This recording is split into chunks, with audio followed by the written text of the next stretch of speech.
Hi friends, this video shows how to do system update or software update. Go to settings, select the settings icon,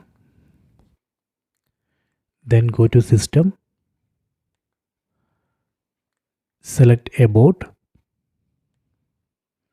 go to system update, then check for update. Now it's checking. See, it shows one update. Size of the update is 727 MB.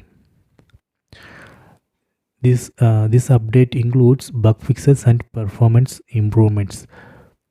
So we can select that download button, then press OK button on the remote. So that way we can download this software update and install it. Okay, so this way we can check for software update, then download and install. So I hope you have enjoyed this video. Please subscribe my channel. Please like and share the video.